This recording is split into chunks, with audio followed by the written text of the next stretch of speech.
Steffy does not hate Deacon out of reflex or prejudice, and she never has. Her fear is not born from moral judgment or social hierarchy, but from pattern recognition sharpened by trauma. She has lived too long in the shadow of Sheila Carter to mistake coincidence for safety. To Steffy, danger does not announce itself with raised voices or dramatic gestures. It arrives quietly, patiently, attached to familiar faces and rational explanations. Deacon is not the threat in her mind. He is the ignition point. Sheila is the volatile substance waiting for heat, and Steffy understands better than anyone how little heat it takes to trigger an explosion that consumes everyone nearby. This is not paranoia. This is survival logic learned the hard way. When Steffy looks at Deacon, she does not see a reformed man searching for redemption. She sees a signal flare, bright enough to draw Sheila's attention back to Los Angeles, back to her children, back to a life Steffy has fought relentlessly to stabilize. That is why the moment Steffy witnesses the look in Taylor's eyes, soft, open, unguarded, filled with a vulnerability she rarely allows herself, everything inside her shifts. It is not jealousy or possessiveness that tightens Steffy's chest. It is calculation. The kind that activates when instinct and intellect align. The kind that tells her time is no longer a luxury. That look is not curiosity. It is not casual affection. It is emotional investment. And emotional investment, when tied to Deacon, becomes a beacon Sheila has always been able to track. Steffy does not panic. She does not lash out. She does what she has always done when chaos threatens the perimeter of her family. She switches into tactical mode. From that moment forward, Steffy stops reacting and starts planning. She does not argue with Taylor from a place of ideology or morality, because she knows those battles go nowhere. Taylor is not reckless. She is tired. Tired of structuring her life around fear, tired of letting a single woman dictate her emotional geography, tired of believing that survival must always come at the cost of happiness. Taylor does not see Deacon as a danger because she is looking forward, not backward. She believes that growth means refusing to let the past imprison the present. To Taylor, this relationship is not defiance, it is reclaiming agency after decades of emotional compromise. But Steffy is not thinking about agency. She is thinking about proximity, patterns, probability. She understands something Taylor refuses to accept. Sheila does not need an invitation to return. She only needs a reason. And love, especially Taylor's love, is the most dangerous reason of all. Steffy does not frame her concern as a moral objection because she knows Taylor would dismantle that argument piece by piece.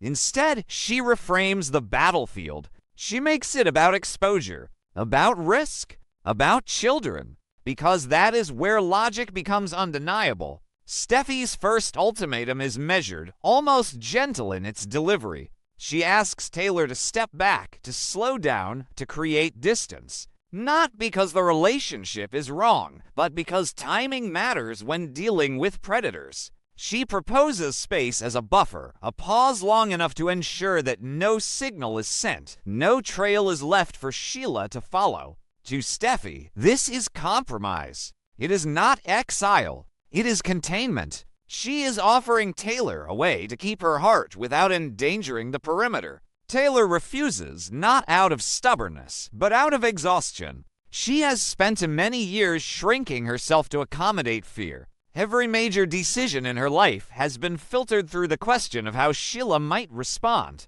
where she lives, who she loves, how openly she allows herself to feel joy. Taylor is not naive about danger, but she is done allowing it to dictate her existence. To her, agreeing to Steffy's request would mean conceding that Sheila still holds power over her choices. It would mean admitting that fear has won. Taylor believes that living in constant avoidance is its own form of trauma, and she refuses to pass that legacy on to her children by modeling a life built entirely around retreat. That refusal is when Steffy escalates, not because she wants to, but because she has to. The first boundary failed. The threat remains active, And Steffi cannot afford ambiguity when her children are involved. Her second move is not strategic in the abstract. It is deeply personal, devastatingly intimate. She draws a line that forces Taylor to confront the consequences of her choice not in theory, but in reality. Steffi tells her that if Taylor stays in Los Angeles while pursuing a relationship that could draw Sheila back into their orbit, Steffi will remove her children from the environment entirely. She will leave the house. She will create physical distance where emotional appeals have failed. This is not manipulation. It is triage. To Steffi, the choice is brutally simple. She is responsible for her children's safety, not for her mother's emotional fulfillment. Love does not outrank survival. Happiness does not override duty. She has already buried too much fear to gamble with proximity again. Steffi does not frame this as punishment. She frames it as inevitability. If the risk exists, she will neutralize it by any means necessary, even if it costs her the closeness she cherishes with her mother. Taylor is blindsided, not because she underestimates Steffi's resolve, but because she never believed her daughter would force her into such a stark moral collision. Suddenly, the argument is no longer abstract. It is no longer about autonomy versus fear. It is about choosing between her identity as a woman and her identity as a mother. Taylor has dedicated her life to healing others, to helping people navigate impossible emotional terrain. Yet she finds herself trapped in a dilemma with no therapeutic framework, no gradual path toward resolution. Every option demands loss. If Taylor leaves Los Angeles, she preserves her relationship with Steffi and maintains proximity to her grandchildren, but at the cost of her own emotional truth. She reinforces the idea that her desires are always secondary, that fear will forever outrank fulfillment. She becomes a woman who teaches her children resilience while quietly modeling self-erasure. If she stays, she asserts her right to live fully, to love openly, to reject a life governed by threat assessment. But in doing so, she risks losing daily contact with her daughter and grandchildren, creating a fracture that may never fully heal. She becomes a woman who chooses selfhood, but at the potential cost of family cohesion. Taylor does not cry because tears would simplify the pain into something visible and manageable. Instead, she internalizes the conflict, replaying every moment of her motherhood, every sacrifice she has already made, every boundary she has already crossed in the name of protection. She wonders when protection quietly turned into imprisonment. She wonders whether strength should always look like endurance, or whether sometimes it should look like refusal. Steffi, meanwhile, is not immune to doubt. Her certainty is not born from emotional detachment. It is forged through pain she has never fully articulated. She remembers every moment Sheila infiltrated their lives under the guise of change, every promise of reform that dissolved into chaos. She remembers the cost of underestimating obsession, the price paid when boundaries are treated as optional. Steffi does not enjoy wielding ultimatums, especially against the woman who taught her compassion. But she also knows that compassion without boundaries is how monsters gain access. What haunts Steffi most is not the possibility that Taylor is wrong, but the possibility that Taylor is right and the world is simply too cruel to allow that truth to exist safely. She resents the reality that love must be calculated, that happiness must be vetted for collateral damage. Yet resentment does not negate responsibility, and responsibility for Steffi is non-negotiable. As the silence stretches between them, neither woman emerges victorious. There is no clean resolution, no moral high ground untouched by loss. What remains is the raw truth that love, when entangled with danger, becomes a battlefield where even the most principled choices leave scars. Steffi stands firm not because she lacks empathy, but because she cannot afford hope that ignores precedent. Taylor hesitates not because she lacks courage, but because courage without safety feels indistinguishable from recklessness when children are involved. In the end, the tragedy is not that one woman must yield. It is that both are right in ways that cannot coexist. Steffi is fighting to protect a future unmarked by Sheila's shadow. Taylor is fighting to reclaim a present not defined by fear. And between them lies an unanswerable question that neither love nor logic can fully resolve. How much of oneself must be sacrificed to keep the people you love safe? And when does that sacrifice become another form of harm? Whatever Taylor chooses, the cost will be permanent. Whatever Steffy enforces, the damage will be remembered. This is not a story of villains and heroes, but of women forced to choose between two truths that cannot share the same space. And in that collision, safety and freedom stand on opposite sides of a line neither woman ever wanted to draw. Ridge enters the conflict the way he always has, with the instinctive confidence of a man who believes balance can be restored if the right words are chosen and the right compromises proposed. He does not see himself as taking sides. He sees himself as preventing collapse. In his mind, the situation has already escalated far, emotions sharpened to the point where every conversation threatens to become a permanent rupture. He does not want another war zone inside his family, another fracture that will never fully mend. And so he steps forward wearing the familiar armor of the peacemaker, offering what sounds, on the surface, like reason itself. He suggests that Taylor take a break, a temporary retreat to somewhere safe and calm, away from Sheila, away from tension, away from the relentless scrutiny that has once again turned her personal life into a battlefield. He frames it as rest, as self-care, as protection. He calls it a vacation.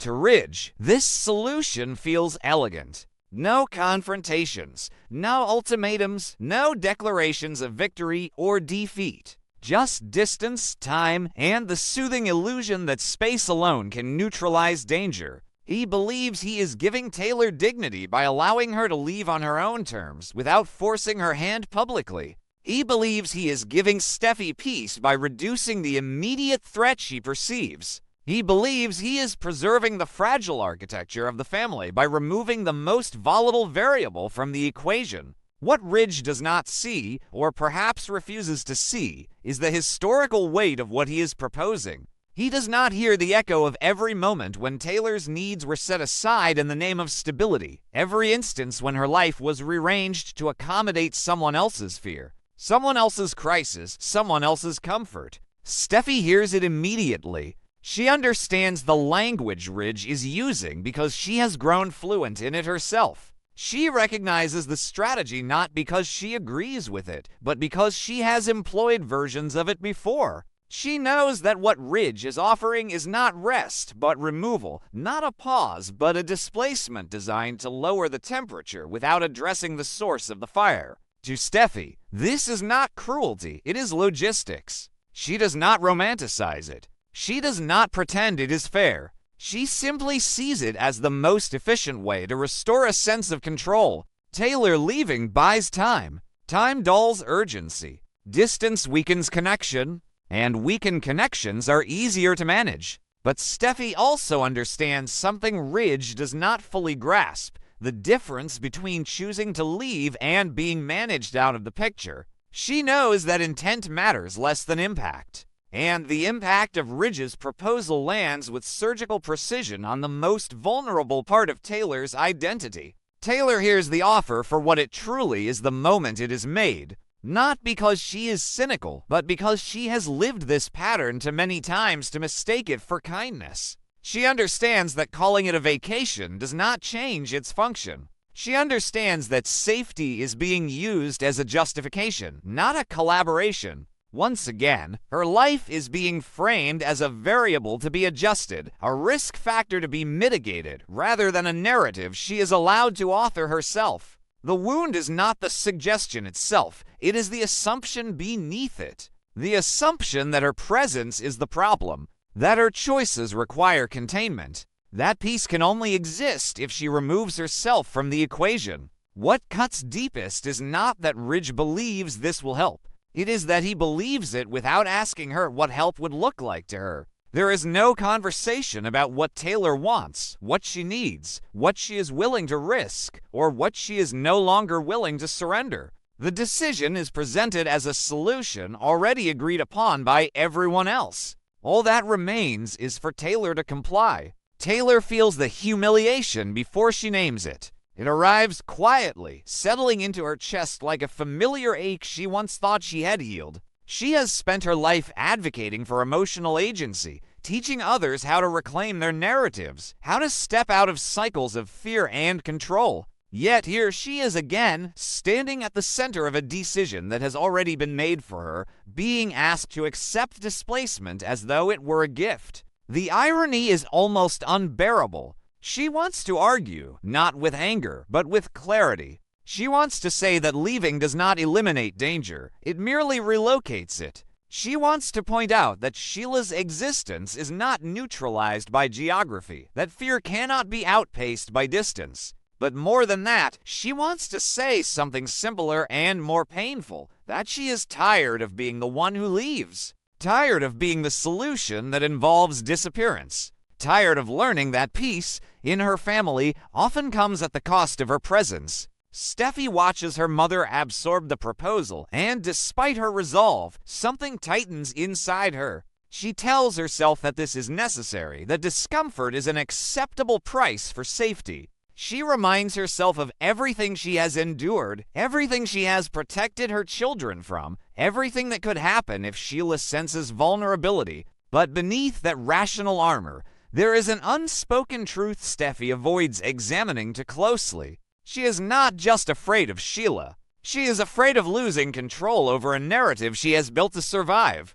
Steffy's world has been shaped by vigilance. Control is not a desire for dominance. It is a coping mechanism forged in chaos. When she insists on distance, on boundaries, on removal, she believes she is preventing catastrophe. But she also understands, even if she refuses to articulate it, that control has a cost. And that cost is most often paid by the people closest to her. Taylor ultimately agrees to leave, not because she believes Ridge is right, not because she accepts Steffy's fear as justification, but because she sees what resistance would cost in this moment. Staying would mean escalation. It would mean open warfare, emotional ultimatums, the possibility of losing access to her grandchildren entirely. Taylor does not leave because she is convinced. She leaves because she refuses to let the situation explode in a way that would permanently damage the bonds she still values. But her departure is not the quiet concession everyone assumes it to be.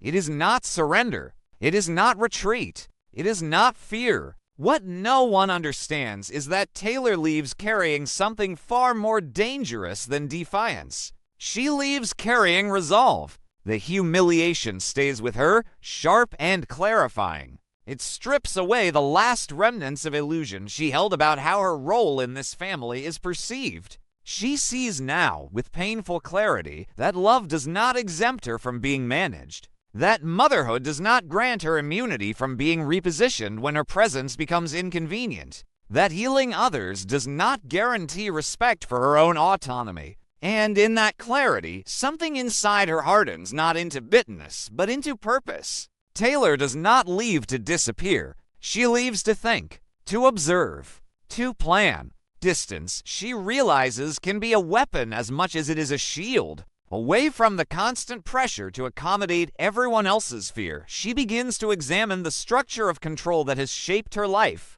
She revisits every moment she was asked to compromise, to wait, to understand, to prioritize stability over selfhood.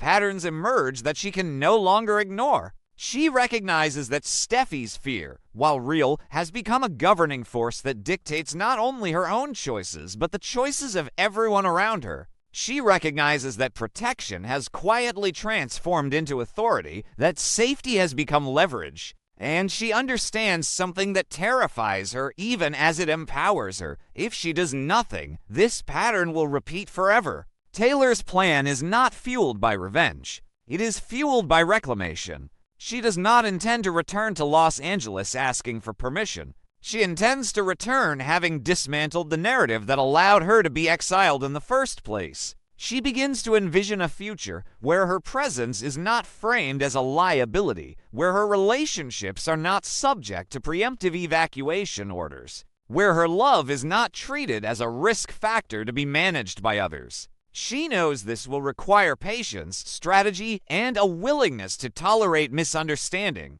She knows Steffy will resist, not out of malice, but out of fear. She knows Ridge will struggle to accept a version of Taylor who no longer absorbs conflict quietly. But she also knows that returning unchanged would mean accepting a life where her autonomy is forever conditional. So Taylor prepares herself not just to come back, but to come back differently. Not defensive, not apologetic, not accommodating. She prepares to assert boundaries that cannot be reframed as threats, to claim space without explanation, to exist without justifying her impact. When she finally returns, it will not be because the danger has passed or because permission has been granted. It will be because she has decided that her life will no longer be governed by fear disguised as love. And when that moment comes, Steffy will be forced to confront a truth she has long avoided. That control may create the illusion of safety, but it cannot replace trust. And it cannot survive indefinitely against a woman who has finally decided she will no longer be managed out of her own life. Taylor's departure, once framed as a solution, will reveal itself as the beginning of a reckoning. Not because she left, but because she refused to disappear.